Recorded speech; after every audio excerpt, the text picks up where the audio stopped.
सभी दीदी को प्रणाम। प्रणाम दीदी, कैसे हैं आप लोग? हम लोग अच्छे हैं दीदी, आप कैसी हैं? मैं भी अच्छी हूँ।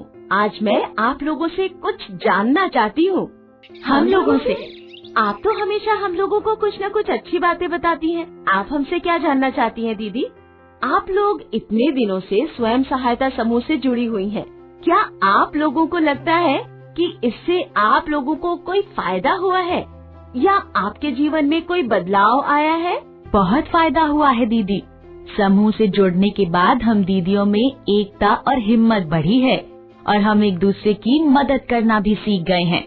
हमें समूह में आसानी से ऋण मिल जाता है और अब हमें महाजन का भी झमेला नहीं। इससे हमारे जीवन में बहुत बदलाव आया है दीदी। रीता दीदी को तो समूह से बहुत फायदा हुआ है।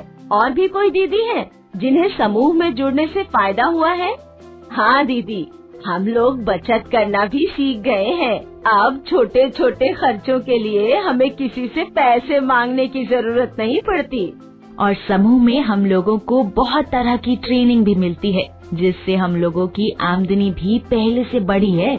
बहुत बढ़िया दीदी, समूह में जुड़ने से तो आप लोगों को बहुत फायदा हुआ है। क्या आप लोगों को लगता है कि समूह में किए गए साप्ताहिक बचत और आमदनी बढ़ने से हमारी गरीबी मिट सकती है और हमारा परिवार खुशहाल हो जाएगा? इतना कम बचत से क्या होगा दीदी? घर में खर्चा भी तो बहुत है। अच्छा दीदी, क्या आप लोग बता सकती हैं कि घर में सबसे ज्यादा खर्चा किस चीज पर होता है? रहन सहन और बच्चों की पढ़ाई लिखाई पर, घर के राशन पानी और खान पान पर, शादी ब्याह पर, पर्व त्योहार और डॉक्टर दवाई पर। कभी कभी अचानक से भी कुछ खर्चा हो जाता है, जैसे किसी का एक्सीडेंट हो गया या कोई बीमार पड़ गया या घर टूट गया तो। अच्छा दीदी, इनमें से क्या आप बच्चों की पढ़ाई लिखाई पर होने वाले खर्चे को कम कर सकती हैं, ताकि कुछ पैसे बचाए जा सके? नहीं दीदी, स्कूल का फीस, किताब कापी तो जरूरी खर्चा है। इसको तो कम करना मुश्किल है। घर का राशन और खाने पीने वाले खर्चे को तो हम कम कर ही सकते हैं। हम लोग तो जरूरत भर ही खर्च करते हैं दीदी, और कम कैसे करेंगे? आप लोग ही बताइए दीदी, इनमें से ऐसा कौन सा खर्चा है जिसमें आपके बचत का पैसा सबसे ज्यादा निकलता है? बच्चा सब जो बार बार बीमार पड़ता है, उसमें सबसे ज्यादा पैसा खर्चा हो जाता है। रीता दीदी ठीक कह रही हैं। घर में कोई ना कोई बार बार बीमार पड़ता है, उसमें सबसे ज्यादा पैसा खर्चा होता है। इस खर्चे को कम करके हम काफी पैसों को बचा सकते हैं। सिर्फ पैसे नहीं बचा सकते दीदी, बल्कि हम अपनी आमदनी भी बढ़ा सकते हैं। आमदनी बढ़ा सकते हैं? भला वो कैसे? हम लोग कितनी मेहनत से रोजगार करते हैं ताकि पैसे कमाकर और कुछ बचत करके अपने परिवार को खुशहाल रख सके। लेकिन ऐसा हो नहीं पाता है, क्योंकि हमारी कमाई का एक बड़ा हिस्सा बार बार होने वाली बीमारियों पर खर्च हो जाता है और फिर से परिवार कर्ज में डूब जाता है। बार बार होने वाली बीमारियों से न सिर्फ पैसा खर्च होता है, बल्कि इसका बुरा असर हमारे शारीरिक और मानसिक विकास पर भी पड़ता है और हमारी रोजगार करने की क्षमता भी कम हो जाती है।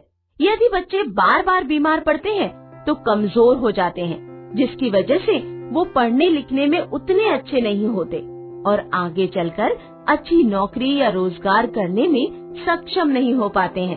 बीमारी से कमजोर हुए बच्चे आगे चलकर कमजोर माता पिता बनते हैं और उनकी आगे की पीढ़ी भी कमजोर होती चली जाती है। इस तरह से परिवार गरीबी के दुष्चक्र में फंसता चला जाता है।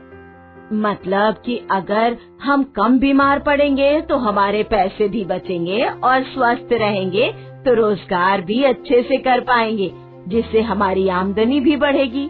बिल्कुल सही समझी दीदी आप। पर इन बीमारियों से बचने का क्या उपाय है दीदी? इसके लिए हमें अपना और अपने परिवार के स्वास्थ्य, पोषण और स्वच्छता पर ध्यान देना बहुत जरूरी है।